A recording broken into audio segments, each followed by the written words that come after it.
Tonight, beat.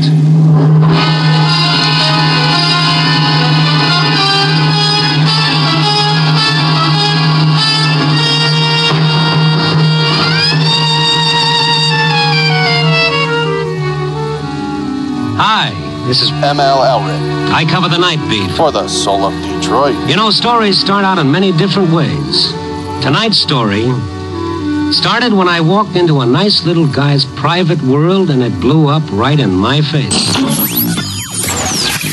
You asked interrogative Get your questions. finger out of I my did too. face. Get your finger out of my face. Take the first shot, then, if you want it, Get your counselor. finger out of my face. It's gone. What are you doing? Come on. That is not paid for by them. That is paid for by the people of Detroit. Let me tell you something. You want to go right now? Okay? You want to go right now, Elric? Hello, my good friends. It's your old pal, ML Elric, back with the Soul of Detroit. I'm joined by Mark Fellhauer, who is trying to keep us on track this week, which should be a little easier because I am not joined by Sean Windsor. He is not here. He did not say why he couldn't make it, but let's just say that little pill may have lasted more than 4 hours, so we're going to let him get the treatment. Thoughts and prayers. Yes, we hope that he's able to recover. And we have a special guest this week, my rival, my friend, one of my best friends, Darcy McConnell, former reporter for the Detroit News, now runs her own communications company. So Darcy, thanks for joining us today. Glad to be here, Mike. Thanks for having me. And we're gonna get Darcy dialed in just a minute. I wanted to also thank Northwestern Tech, who is our Facebook Live sponsor. Northwestern Tech, thank you so much for signing on to the Soul of Detroit. They are the heating and cooling school in Southfield, and HVAC is all they teach. The program is only 10 and a half months. Now, I say only because what you learn in those 10 and a half months is pretty impressive. You take classes on air conditioning, electrical, heating, troubleshooting, heat pumps, refrigeration, hydronic, not hydroponic, hydronic heating systems, installation, career development, and property maintenance. This is a big deal because one of the things when I think about this, I think, why the hell did I spend 5 years in college instead of learning how to do these things, starting my own business, at least fixing up my old house without having to find contractors, without having to go to Emily's List, without having to go to all these rating services. And the thing about this is 50% of the training is hands-on. Last year, over 90% of their graduates got jobs in the field. Anybody who looked for a job in journalism realizes that a 90% placement rate is pretty impressive. And when I think about these trades, these skilled tradesmen and women, is these are jobs that are not going to become obsolete. You cannot get some kid in China to fix your toilet. You cannot get some Chinese prisoner to work for 50 cents. You're not going to get a robot to come to your house and fix your plumbing either. Yeah, these are jobs that are going to stay here in America that we need done. And as someone who owns the property, believe me, when you know somebody can do these things, it's pretty handy. So if you know someone who is trying to choose their career path, or if you're looking to get out of your dead-end job and learn a skilled trade, check out Northwestern Tech at northwesterntech.edu. The next class starts on March 2nd. If you missed that, I mean, come on, you got time. But there's a new class starting every 2 weeks, so check them out. We really appreciate them supporting the show. And we're going to get back to the show. Couple updates. I wanted to let you know how things went at Clark Park. Not just because it's a great cause and because we helped a lot of kids in Did you win? Detroit, That's the most important part. Did your team win? but mainly I want to let you know because we won. Mike Ratai was not available. That's why you won. So the wrecking crew from downriver did not come and put a beating on the East Side All-Stars this year. We did win. We were down 4-1. Hans Breeden, who is a consultant in Grosse Pointe, was kind enough to put together a team for us to play. A great team. They were up 4-1. We rallied and won 5-4 with a wraparound goal with only a few minutes left. So that was a tremendous night. We raised a lot of money for the Clark Park Coalition, which maintains the park, which has year-round programs for the kids in Southwest Detroit. And this year, a kid who I met when I first started hanging out at Clark Park, who was just a rink rat, Sergio, played in the game. He was hanging around. We needed a player. I said, Serge, do you have your gear? He said, I can get it. He got out there. He played in the game. So that was a really... How old is this kid? Maybe 16. This was a really, really special event this year. You can go to patronicity.com and make a donation and learn a little bit more about Clark Park. So please, we would love to have your help there. It's a great cause. The kids are tremendous, and we need to keep that good work going because really, when we talk about the soul of Detroit, Clark Park epitomizes what's going to save Detroit. The city wanted to close this place down 30 years ago. The neighborhood came together and said, we are going to maintain this place. So basically have Mexican guys and black guys running a hockey rink. I mean, that's kind of crazy. Cool. That's not what you think about, but that's why we need to change the thinking because people value things, people change things, and the neighborhood came together to say, the city should be doing this. They won't, but we are going to do it because the salvation of Detroit will be the people of Detroit. I want to slip in a quick update as well. As you know, we have a couple of houses in East Lansing. We're trying to rent the upstairs. We have been struggling to find the right tenant, and finally... Well, that's right. You're a slumlord now. I'm trying. Now that you're underemployed. Thanks to those guys at Northwestern Tech, they will not be slums much longer. We finally found somebody we liked for the upstairs unit, a couple of very impressive, attractive young women who were looking forward to moving in. They were even going to bring a pet with them, which means we get an extra $25 a month, so that was great. And then we did the background check and found out that one of them had not been completely truthful in their disclosures. So... liars never make money to pay rent. So I was like, well, hold office. They seem nice. They're kind of cute. They say they can pay the bills. We're not paying the bills. This is exactly what we need. So my wife, who was doing the background check, sent a note and said, hey, we need to talk to you. Something came up. And immediately she gets a text message back from one of the young women who says, okay, I should have told you this in the first place. I'm really sorry. But I'm not a registered nurse. I'm really a stripper. Oh, really? So she may have a nurse's outfit. Isn't that a shame that she couldn't be honest from the outset? Because there's such a stigma. Well, so my wife tells me this, and I'm just like, and what's the problem? And you said... Nice. Yeah. And she said, no, they're out. So really? Nice. Yeah. So bad news in East Lansing, but I was like, wow, it was working out so nicely, and then... Wait. Why are they out? Because my wife is... she's the slumlord. She's the... Yeah, me, I'm welcome everybody. I'm Big Ten. I'm like, come on. I don't know. I said, we have kind of a high ceiling in the living room, so we could have put a brass pole in there, but I guess... oh, man, that stinks. I guess we won't do that. So my wife is kind of judgmental, but you know who's not? Who? My good friends at Zott, Ford, and Holly. Wow. They know they would sell a car to a dancer any day. Absolutely, even if she had to make the down payment in singles. And hey, money's money. Go buy and lease your next vehicle from Zott Ford to support ML Soul of Detroit. That's a new concept that they've endorsed, that they are promulgating, that they hope that you will embrace as well. And so do we, because without our sponsors, we don't have a show. Because I would make no money as a stripper. And you know, this is not charity work. We're trying to turn a buck. What you need to know is that giving customers world-class service while making the entire process simple, fast, fun, and easy isn't a new concept to Zott Ford. They've been doing it for almost 2 decades. We would genuinely appreciate if you're in the market for a new whip. Give my friends at Zott a shot. They promise they will not disappoint. Plus, they have the lowest prices, period. Exclamation point. And it's all in capital letters, so it must be true. For example, right now you can lease a 2020 Ford Fusion, Ford EcoSport, and Ford F-150. Your choice, all for around $100 a month. Damn. That's right. Your choice of 3 brand new Ford cars, trucks, or SUVs, all around $100 a month. Plus, Zott Ford is your turn-in headquarters, your lease turn-in headquarters. Any make, any model, over miles, body damage, payments remaining, no problem at Zott. They'll get you into a new ride for the new year. Check out their sensational deals and massive inventory at dealsinthed.com. Most importantly, tell them when you call them that ML Soul of Detroit sent you. Good dealership. A lot of good people up there, too. They are very generous supporters of this show, which is great. So one more update, and we're going to get Darcy if she hasn't gotten fed up and left yet. I know, man. The whole show's going to be all updates. Are you still over there, Darcy? Still awake? Hello? Is he put you to sleep? She's like, as a communication specialist, I would have told her to shut up 5 minutes ago. But this is my show. Short and sweet. So I feel like Jimmy Fallon on Saturday Night Live. This is my show. What's the other update? The job. Oh, that's right. We did talk about this. I blame Sean. Just trying to throw me under the bus. Get your resumes ready. It's an MLL Rick Employment update. He doesn't work. I mean, he loves it. On the soul of Detroit. You should get a job making people nervous.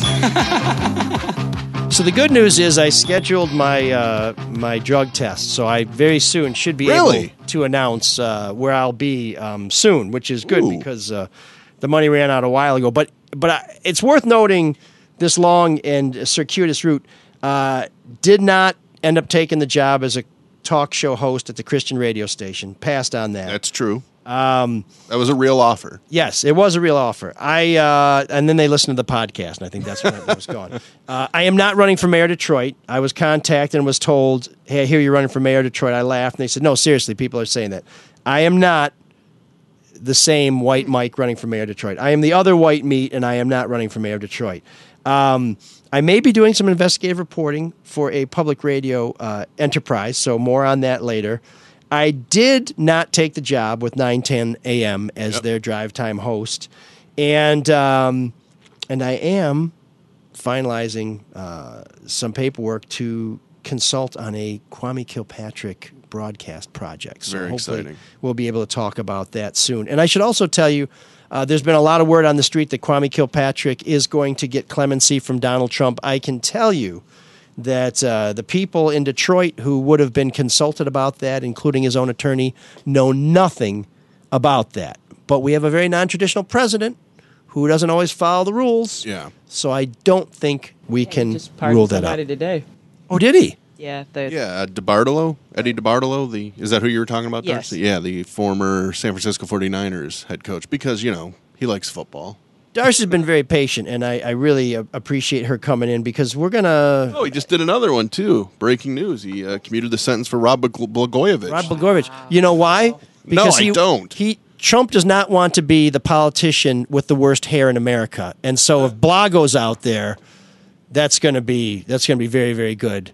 I mean, I'm not surprised by anything anymore, but that's kind of a surprise, I suppose. Why Rob? He's a Democrat. Wait, so you know was what? Trump. You know what? Blagojevich was on The Apprentice. Oh, I believe he was a contestant on The Apprentice. I think he was. That is so ludicrous, but whatever. Okay, well, That's just the world we live in now. That's great. The world's a better place because a crooked politician is free. I don't think. Well, maybe he's working his way up to Kilpatrick. That's what I'm saying. This might be the. Well, I think it would be a genius political move because I Right. think he would turn out some votes in Detroit that might make the difference between Michigan going red or blue this time. So, I mean, is it the right move? For reasons I've gone into at great length on this show, I don't think it is. But in terms of politically for the president, I think it would be a genius move. And I'm not persuaded that even the staunchest Kilpatrick supports that's going to be at a tipping point enough to Really? vote for Trump. But Okay. I hear you. well, we'll see how people felt about that Super Bowl ad he did because he's really trying to push this narrative that, I might not like you, I might not hire you, but I would like you to vote for me. I've been a good president for you. Which Did you like his Super Bowl ad? I mean, not like, but do you think it was a smart effective. move? Yeah, okay. Yeah. Darcy, did you? yeah, he's going to get all the crazy white people. They're all with him. I'm biased, so I kind of tuned it out. Okay. Well, the angle, the whole prison reform, which I think we've talked Right. about before, is one good thing he did. Yeah, It's well, one of the a lot few of that bipartisan really started issues. under Obama, to be fair about it, and Eric Holder. But I think because he's done so much other damage, it was offensive to hear him posture about how helpful he's been. So I couldn't really stomach it. So Interesting. So we talked about Kilpatrick, and we want to talk about something. I don't know if we're grabbing the third rail here today or not, but I wanted to talk about some of the fallout from the death of Kobe Bryant. And we had talked about making this part of the great debate in previous shows, but we realized that subject is just too big to fit into even a medium-sized box. And in the interim, Gayle King had what I would call close to a perfect interview with Lisa Leslie of the WNBA, who was a good friend of Kobe Bryant's. And then Gayle King faced tremendous blowback.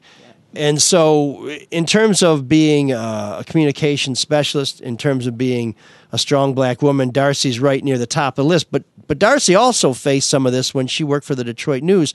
Darcy was the first person to really figure out what was going on with Kwame Kilpatrick, or at least to have a sense that there was somebody behind the curtain that wasn't the wizard that we were seeing, and that there might be more going on. And the mayor put tremendous pressure on Darcy not to tell the truth.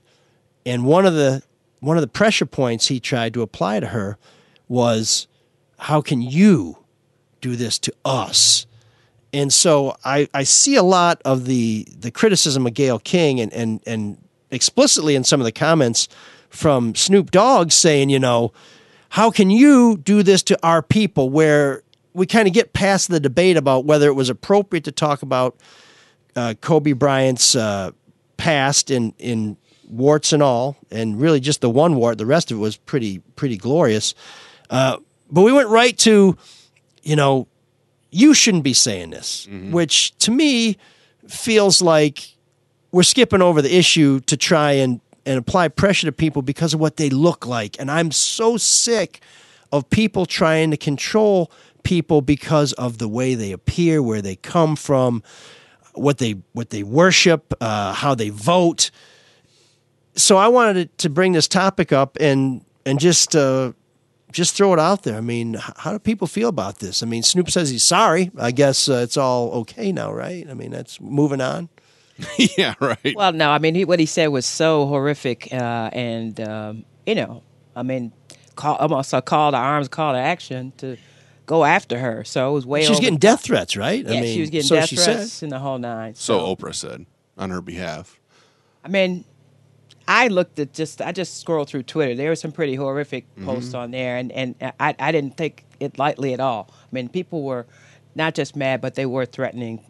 And a lot of it was just, to vote her off, take her black card, call her sellout. We don't want to deal with you anymore and all of that stuff. So I have empathy when I was a reporter, because I gave scrutiny to African Americans. There was always some that felt then maybe I was, not black enough or not doing justice to the cause or something like hanky that. Head, right? I mean, hanky that was head. Well, hanky head is actually a term I got from a good friend of mine. Oh. He taught me that, and we were talking about Clarence Thomas. That was a million years ago. But still, that is a term of art to signify like the old stereotypical images with the handkerchief around your head. It's Aunt Jemima. Subservient. Yeah. Right. Uncle Tom. Oreo. And it's probably worth mentioning that when Darcy said she did a lot of stories about African Americans, because most of the people in positions of power in Detroit were African Americans. Not like she was singling anybody out. I mean, what do we have, like one white person on city council at a time? I mean, it's Sheila and Marianne. Oh yeah, we're going back now. Yeah, well, that's so 2 and 9. But yeah.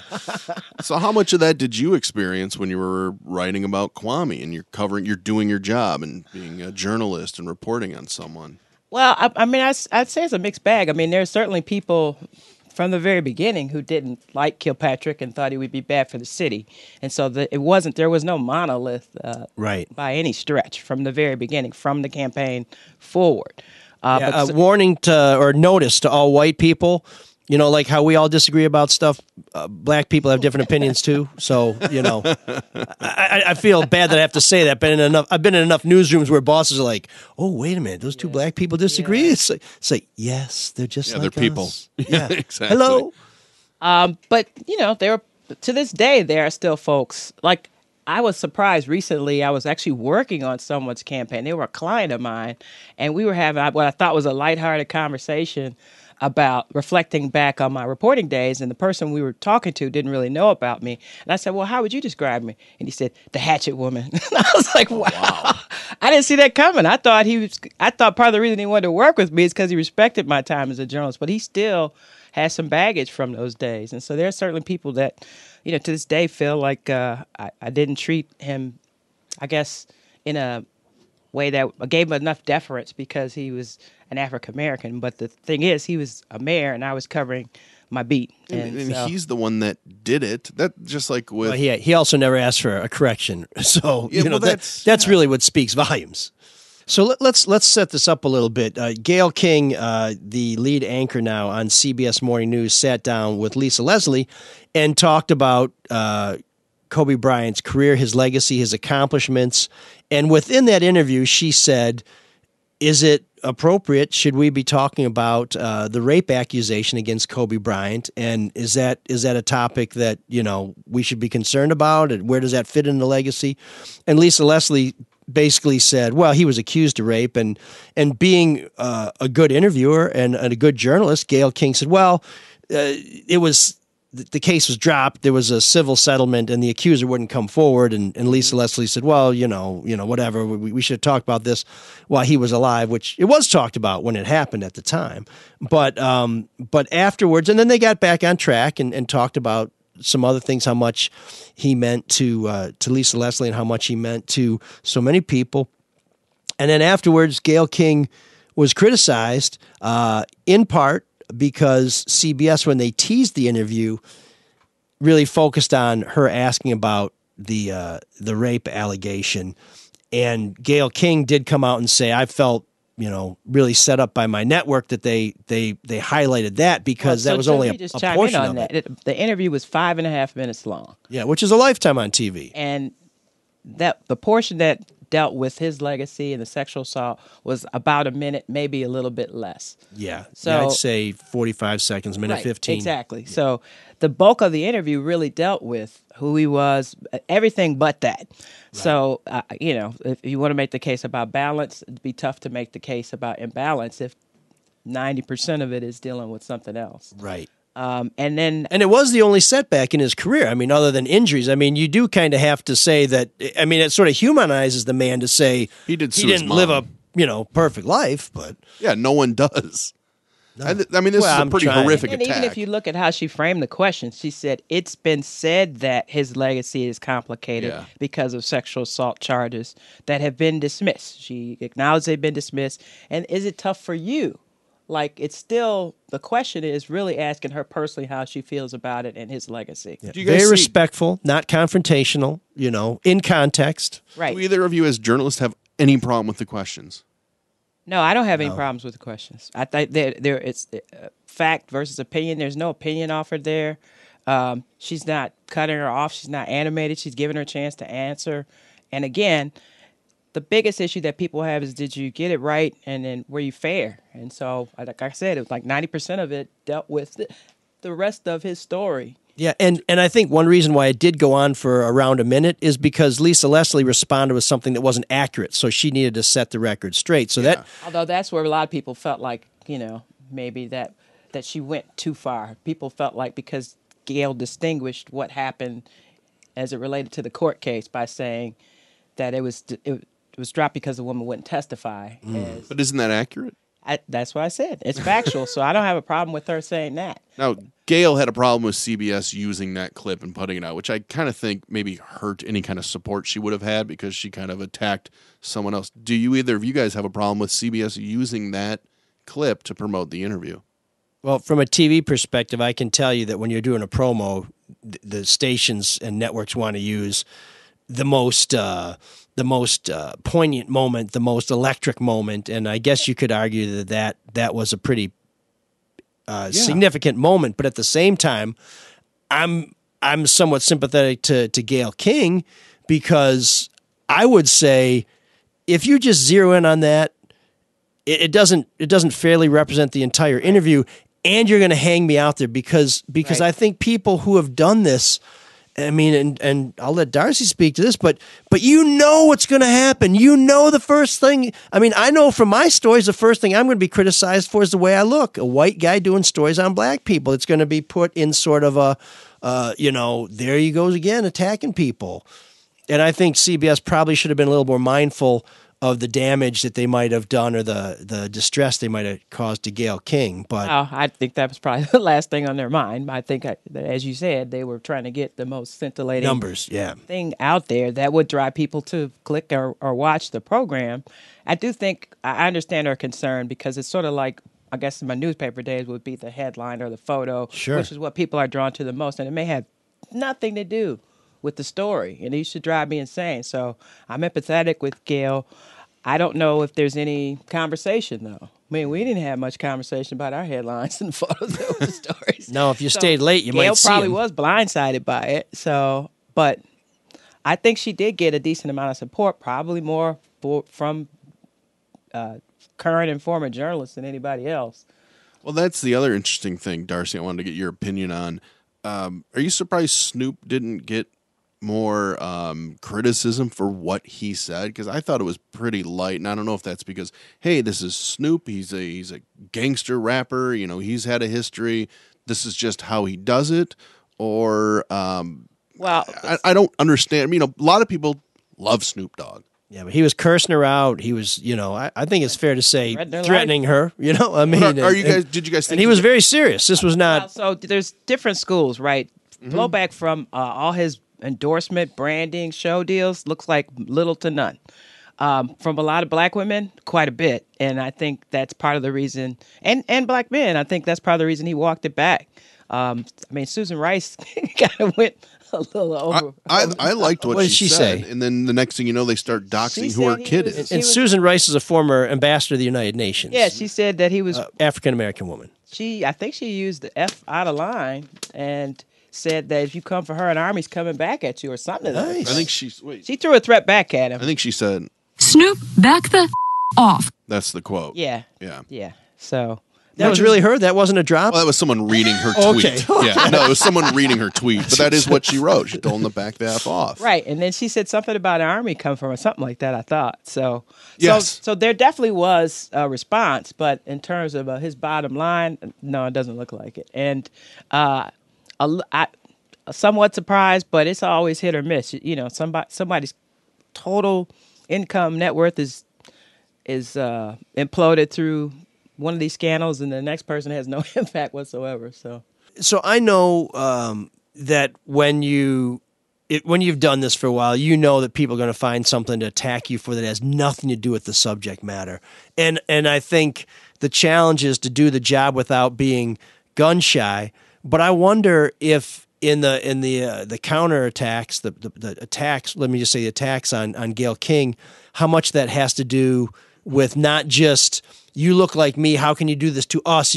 There's a betrayal issue, but I wonder how much of it has to do with would somebody have done this to say to Ed Bradley or to Lester Holt? I mean, is there a misogynistic aspect of this as well? I mean, as a woman, would you have expected to take this kind of attack? And if you did expect it as a woman, do you think you would have gotten the same kind of attack if you were a man?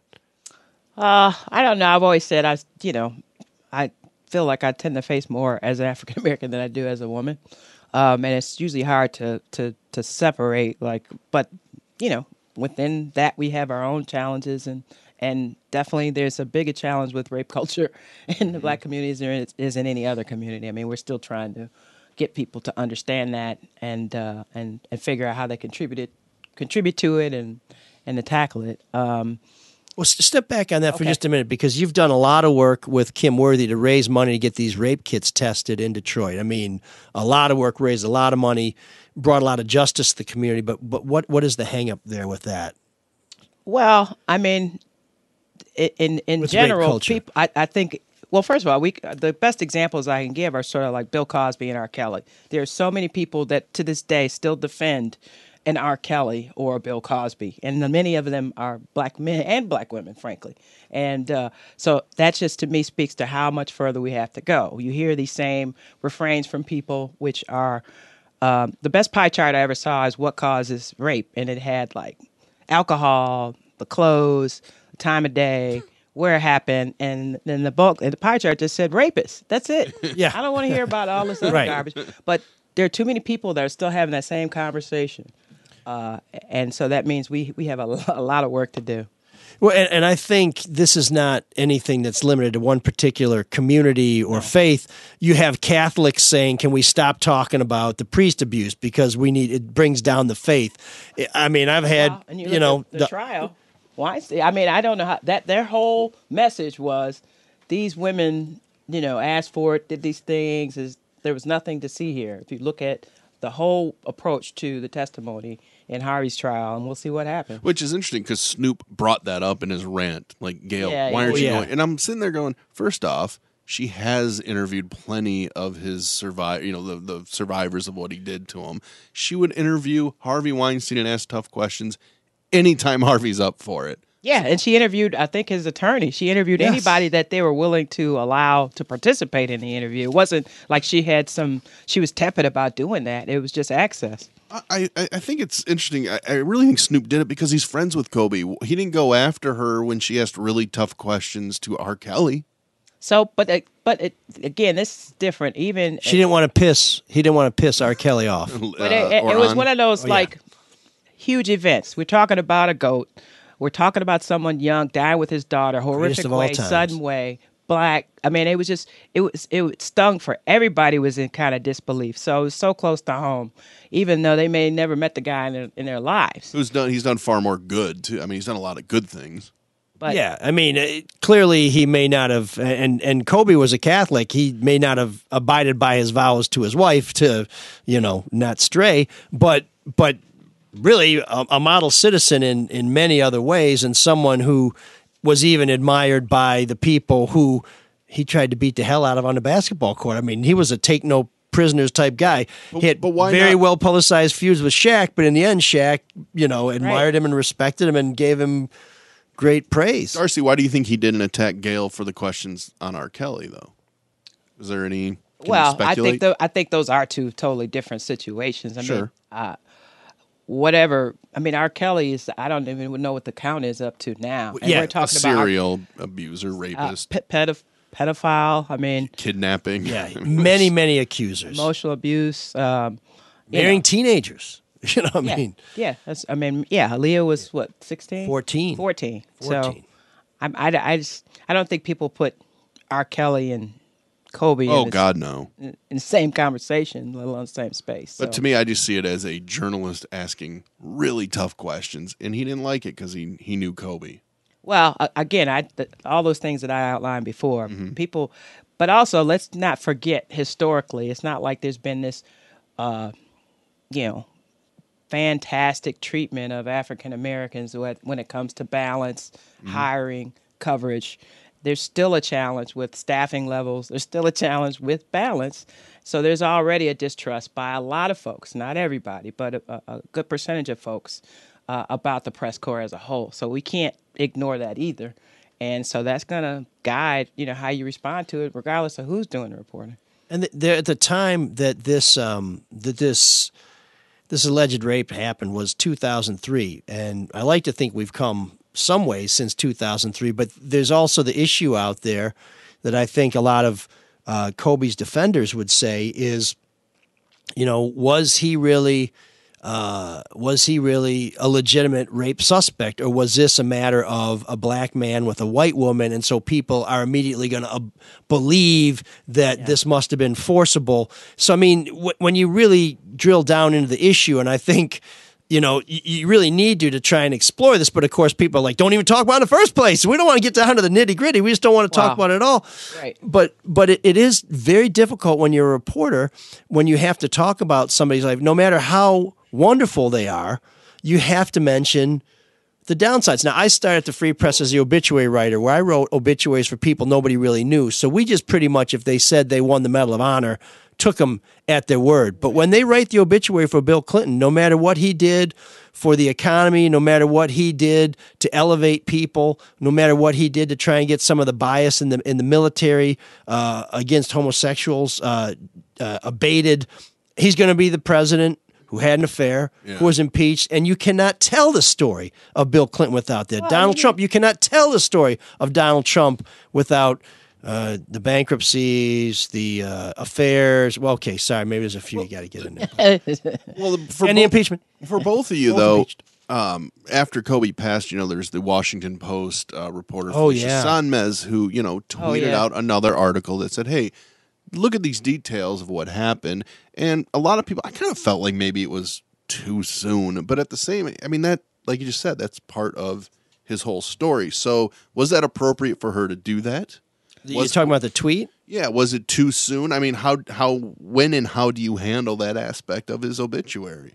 So I didn't see the tweet. If it was a tweet that covered many, many topics. It was an old story specifically about the sexual assault. Right. Well, I mean, I guess if I'm evaluating two journalists dealing with this subject, I would say Gayle King's treatment of the subject is more complete, more balanced, and more. Well, you're also talking about an interview versus a tweet of an old story. Sure, but if you just tweet one story, you can't tell me that in Kobe Bryant's 41 years on this earth, the one thing that you're going to mention after he dies is this thing. I mean, that, and if you want to say one of the greatest basketball players of all time. She didn't write the story, right? She was just retweeting an old story. Yeah. But didn't she also say she did it because she felt that survivors were not getting any attention, that it was all about how great he was, and that the survivors needed to feel that, okay, you won't be forgotten? Should it have been about him, though, at that moment, him and his daughter and the other seven people? I mean, that's a question for her to ask herself, frankly. I mean, you decide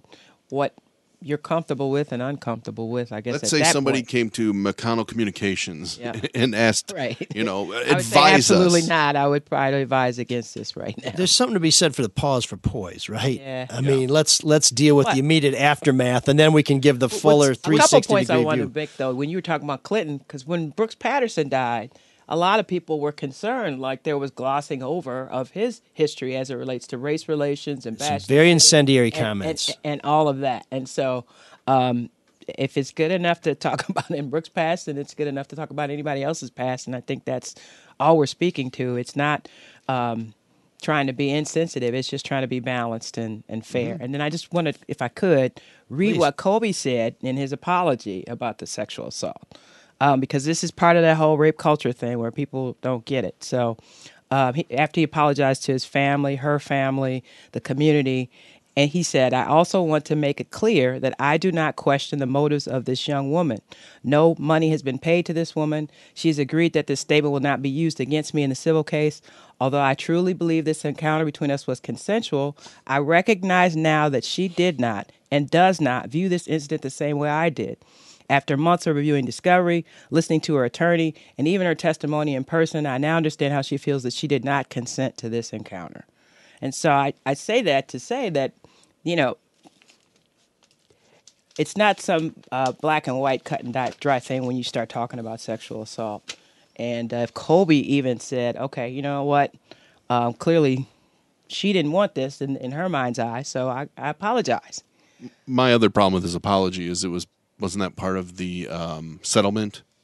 Well, this was made before they had the civil case. Okay. Yeah, I think this was before the civil case was actually filed. So, but clearly there must have been some sort of connection there. If he says she's agreed not to, I mean, there must have been some dialogue between her representatives and Kobe Bryant's. But when I look at this situation, it feels to me to be. There's a couple subjects that really strike home. First of all, what's the measure of somebody's life? Do you leave out the bad moments when you talk about the good? I think no, you have to tell the whole story. Second of all, Gayle King, who I think in many ways was kind of seen as Oprah's protege, who got put in this position when Charlie Rose flamed out and when the other woman went to host the evening news, showed that she is a pretty top-notch morning news person. I think she's great. I watch her very every good day. interviewer and can stand on her own. And third of all, my concern about this is there's hard truths out there, and we need to face them. And when we try and ignore issues that we have to talk about, and I mean, just in bringing Darcy in to talk about this, I had no idea she was going to talk about the rape culture. And now we're talking about a subject that we need to talk more about because we talked about this other subject. But when we try and shut people down by saying, you can't say this because of what you look like, you can't say this because of what you believe, you can't say this because you belong to X, Y, or Z, that to me is a terrible situation. I don't see how we get past anything. I don't see how we grow. I don't see we have conversations. It's sort of, it's worse than defriending somebody on Facebook. And I think, the horror. Yeah, and I think that we can have conversations about whether it's appropriate to mention or whether they spent more time than they should have talking about it. But it can't be, you can't say that because of who you are or who you look like. And I really have to believe that if Katie Couric had done that interview, she would have gotten pushback, but there wouldn't have been the betrayal part of it. You betrayed us. And I think when anybody tries to play your heritage back on you to get you to shut up, man, that's wrong. Well, look, I've definitely lobbed my share of hanky heads and Uncle Tom's in the past, so I'm not going to be too much on my high horse. But in hindsight, I have to look at like, okay, throwing that around a little too loosely, and it's very hard to get in somebody's day-to-day space and head and say, well, you're not black enough, or you're not this enough or that enough. And so the bigger picture is the same parameters apply: fair, balance. Did they try to get the information and report it accurately? I mean, that's really what the standard should be. Well, I'm gonna pay a bill real quick, Darcy. I want to come back to you on this before we move on. See if you have any other last thoughts on it. And also, has this whole incident helped us get to a better place, or where do we go from here? What's the next when this happens? Because this is going to happen again. We're going to have these situations again. But first, I need to give you a little good news from our friends at Hall Financial, and they have a couple questions for you. Are you paying more than 4% on your mortgage? Do you have lingering high-interest rate credit card debt? You may or may not know that right now rates are within fractions of a percentage point of their lows over the last decade. A smart idea would be to call the company with over 1,000 five-star reviews that has recently begun averaging 10 days from start to finish on listeners who have applied for a refinance of their mortgage, and that is my friends at Hall Financial. Dan Morrison, Shannon, the whole team over there, they will help you get from your dream to your house. Maybe that dream is just to get rid of some of that high-interest credit card debt. It's a simple process, and it's no secret that saving money is smart. That's in capital letters with 2 exclamation points, so there's no questioning that. You can get started by calling 248-308-5000 or going to davidhallmortgage.com. A lot of people want to reduce their rate. They want to shorten their term. They want to get cash out. Now is the time. Listen, don't just take my word for it. We get testimonials. I can tell you from my experience, they help me close some very difficult deals. Go to Hall Financial, see what they can do for you. Hall Financial is ready for your call at davidhallmortgage.com or call 248-308-5000 and make sure to tell them ML sent you. Equal housing letter NMLS 1467435. So before we move on, we're gonna cut the great debate short because I think we've had a pretty good debate, and it's just not that much fun fighting without Sean over here. And by the way, I did get a text. He said the swelling has gone down. So thank good. you. Congratulations, Mrs. Windsor. So Darcy, we kind of set the table there for you to give us some deep thoughts to get us out of this. Sorry about that. Nice.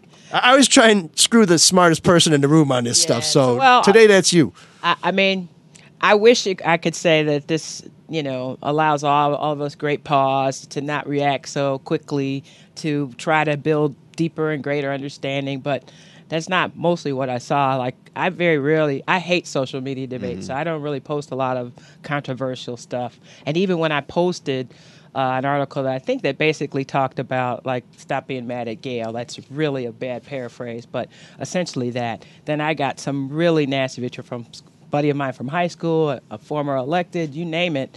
And I posted on there, I don't want to have a social media debate. And a few of those folks just couldn't help themselves. And there were also females that posted, I mean, they're not trying to have dialogue. And I fear that's sort of the place that we are in general. So I wish I could say we were in a better place, and we're going to be in a better place. I'm not convinced. Damn, well, on that heavy note... You're welcome. Well, we're going to try and do better. Maybe we'll set the example. But Darcy, thanks very much for coming on. We'll have you back again. Thanks for having me. Oh, and go blue. Yeah, all right. Man, we're going to... I know she loves that nice Number one in baseball. We're going to edit that out. Beat him again in basketball. You just won back-to-back hockey games. I know. Hockey as well, yeah. And as you've always told me, you're a badminton school, so I guess you're doing pretty good over there. John Beeline. Moo you. That one really hurt, didn't it? Hey, I was at the hockey game on Friday in East Lansing, and the Michigan cheering section, I will tell you, the Munn crowd is notorious for being the loudest, the nastiest, and I say that with respect. They outshouted everybody in Munn, but their one shout when Mel Tucker, the new football coach, came out onto the ice was overrated, and the guy behind me stood up and said, he still won as many Big Ten championships as Jim Harbaugh, which I thought was genius. Good one. Genius. You proud of yourself? Yeah, and exactly. Now that I mentioned Jim Harbaugh, that's a natural transition to Geek of the Week. Oh, jeez. Although he's more than a geek. Oh, man, the geeks have inherited the earth. Did I do that? What a dork. Does him wanting to play with us again mean that he's turning into a geek? Or we're turning into cool guys? I am a sucker for inspiring stories. My daughters at times have grown their hair out to donate their hair to Locks of Love, which collects hair for children who have lost their hair due to illness, some sort of calamity, some sort of tragedy. It's a beautiful program, and often hairdressers, barbers, whoever, your grandpa with the rusty shears, will cut the hair off for free and prepare it for donation. And in the great state of Texas, do not mess with Texas. That's what they tell me. There's a 11-year-old woman, young girl, named Maggie Johnson, who was diagnosed with a rare disease. She was known for her fiery red hair, and it caused it to fall out. So what did her 16-year-old brother, Newt, again, we're talking about Texas, so you had to know there's a Newt in there. He decided he was going to grow out his hair. And, of course, he was going to donate it to Locks of Love. Well, he was growing that salad out to try and get to the 10-inch minimum length. And guess what happened? The school said, brother, we support your sister, but we have a policy that says your hair cannot go past your ear openings, which sounds kind of creepy, or on top of your shirt collar. You must cut your hair. Was it a public school? It is a public school. So they called his mom to come get him. Holy. And so she did.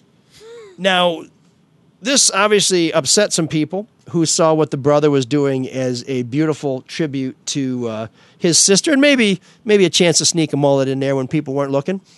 And the school district responded by saying, well, hey, listen, if you want to challenge our dress code, there's a procedure for doing that, and you can do that at the beginning of the year. Yeah, well, a little too late for that. And instead of basically saying, hey, you know what, we understand, this is a special circumstance, they responded by saying, and this is the superintendent, I am poth proud. And I'm sick of the proud and the strong. Poth proud? Come on, dude. That's stupid. Everyone's proud. Everyone's strong. If you've been through a real calamity and you've been attacked, then you can be proud and strong. But if you're just some goobers in Texas who have a stupid school district, just be poth. It's stupid enough to be poth. Anyways, I'm off track. I am poth proud, not me, these guys, to lead this high-performing district that reflects the morals, beliefs, and goals of the community of Poth. I got to get past the Poth. I could not be proud if I call myself Poth. Proudly flying flags, arming school staff for student safety, drug testing students, enforcing a conservative dress code, prayer, faith, and family are traits of Poth. I guess not supporting family if they lose their hair and you want to grow your hair. Anyways, back on track. They are traits of Poth supporting the actions of the elected school board, administration, and staff. Oh, it's nice for them to make it all about themselves and not about this poor girl. Oh, and they say it was never about not supporting a sick child. So, people of Poth, I hope you're proud because you've just won a big award. You are our Geek of the Week. There's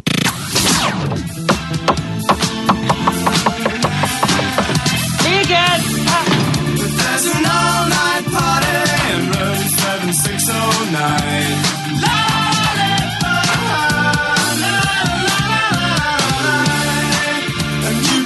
Together all night if you've got the time.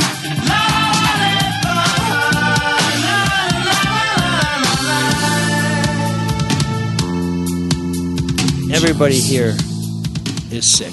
We've all been very, very sick. And so I thought what we need is a cure. And I thought, let's play The Cure. And I really want to play a song that I love by The Cure that doesn't get enough attention. It's called Charlotte Sometimes. But I thought, let me save my Cure card. I want to find something a little deeper, a little less accessible. And instead, but I want to keep Charlotte out there because Charlotte, the second most popular podcast in the Red Shovel Network, the Charlotte and Dad podcast. She just turned 6. Oh, damn. Birthday party had to be canceled. Oh. Because she got the flu. And so I get the present back? It must have gotten lost in the mail because I don't think she received one from you. Well, but you had me come over and clean up after the pony. I thought that was yeah, right. That pony was there for the party, right? For the party I just said was canceled. Okay, I didn't know if there's some freaky Ann Arbor stuff going on over there. But so we want to get Charlotte, but she's got a little sister who's also been ill. We do not want her to feel slighted. Little Annie. So this week we have Julian Cope with Charlotte Ann.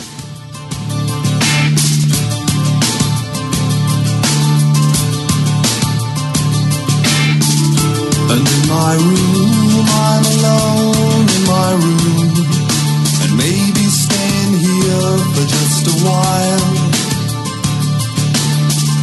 And in my casket, I'm alone in my gloom, and maybe staying here for a while.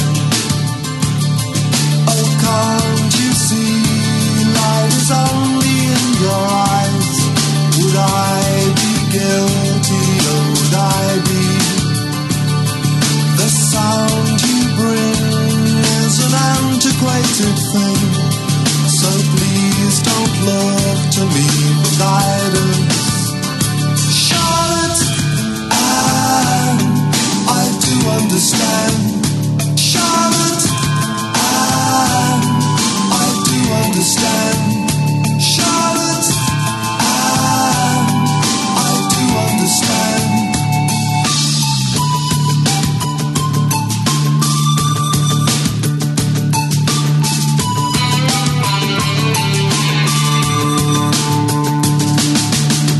My splendid art, oh my sad profession. Now stick with me and I'll betray you. For should I lose my bad depression, my splendid art, I will betray you. Charlotte,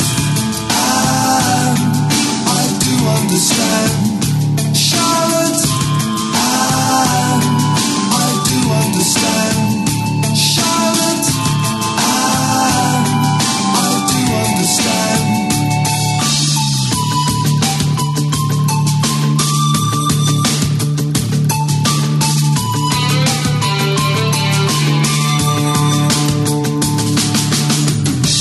Pull me out of the water, pull me onto the land. Beneath the sky there is an open fire.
So if you know Julian Cope, you may remember that we played the Teardrop Explodes a few weeks ago, and that was Julian Cope was the front man on that band, which also included my man Ian McCullough of Echo and the Bunnymen until Egos and what have you destroyed them.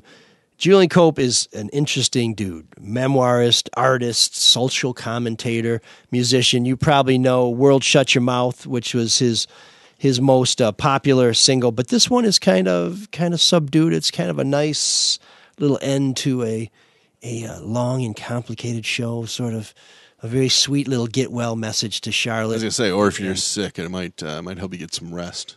It's a little low energy. It will get you to nighty night. Now this is heavy rotation on your iPod, Darcy. Yeah, I was just listening to this morning.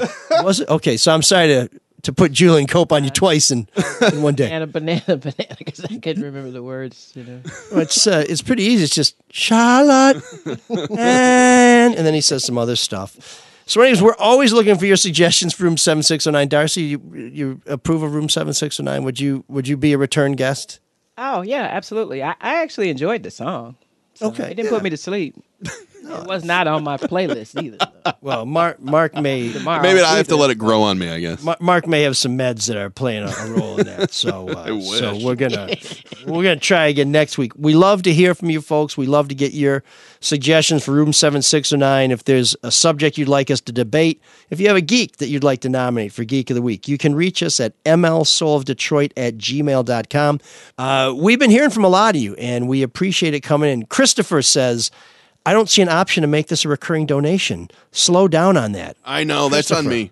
We want to help you. He also says, more importantly, I'm uncomfortable on how often ML says he's going to check out the mailbag. So keep the money coming. The comedy, well, you can leave that to Darcy. Hey, Darcy, when are you doing? You're doing some stand-up. Not stand-up, improv. Improv. Really? You don't want no basis, man. Okay, all right. But can I shamelessly plug my charity? Yeah, please. So I'm guest bartending this Friday from 5 to 8 p.m. at Thomas McGee's to raise money for the Detroit Fishing Derby, where kids learn to become anglers. The Fishing Derby's on June 6th, but this Friday from 5 to 8, I'll be at Thomas McGee's. All tips I collect help put the bluegill in the lake that the kids learn how to fish. And what's the date on that? Because some people may hear this later in the week. June 6th is the actual fishing derby. But the fundraiser. This Friday, the 21st. The 21st. At Thomas McGee's from 5 to 8. Thomas McGee's is in Eastern Market. It's a great whiskey bar. They have beer too. And if you want to eat food, you can order food delivered there. There's free parking. It's a great... I hope to be there myself. I actually have tickets to go see Saint Motel, so I might not be able to make it unless I get there early. I'll take a check today. But yes, let me get right with this before we're done. Brendan McDonald is glad to see that we're keeping great journalism alive in the D. Keep up the fantastic reporting and delivering justice to those who screw the public. That's from BMAC. Stefan says, ML and crew, so damn thankful for your insightful views are back. As well, anytime you need a sub for hockey, please let me know. Stefan, I know where to find you. You're at the Caju. And we'll be at the Caju on March 17th, folks, so mark your calendar. Yeah. We will be live at the Caju Cafe for St. Patrick's Day. More details to come on that. You can find out about that at the Caju Cafe's website or at mlsoulofdetroit.com when we're ready to tell you a little bit more. Donald says, glad you are back with a podcast. I just made a PayPal donation to the cause. Well done, Donald. I met you once a few years back on Mackinac Island. I commended you on your Kwame coverage. Now whenever I think of Mackinac Island, I think of you. Oh, how romantic. A little creepy. And Donald acknowledges that it is a very odd connection. But Donald, you know what? When I think of Mackinac Island... Pink pony. I think I want to know where your hands are at all times. But Donald, thank you very much for the donation. Finally, Tom says, ML, huge fan of you and all your work. You do a phenomenal job of investigative journalism with facts sprinkled with humor. You provide a unique perspective and amazing spin on news. With that being said, I'd absolutely love to listen to your podcast, but cannot get past how much Mark F. ruins the vibe and flow of what you can accomplish. Sounds about right. I strongly suggested removing him from being on the air because he's more annoying than Sean, which is really... Wow, that's tough. And I think this is probably a good time for me to turn to my friend Cyrus to get us the hell out of here. Cyrus, please save me from myself. Can you dig it? Can you dig it? Love is the greatest thing, the oldest yet the latest thing. Yeah. Copy, boy.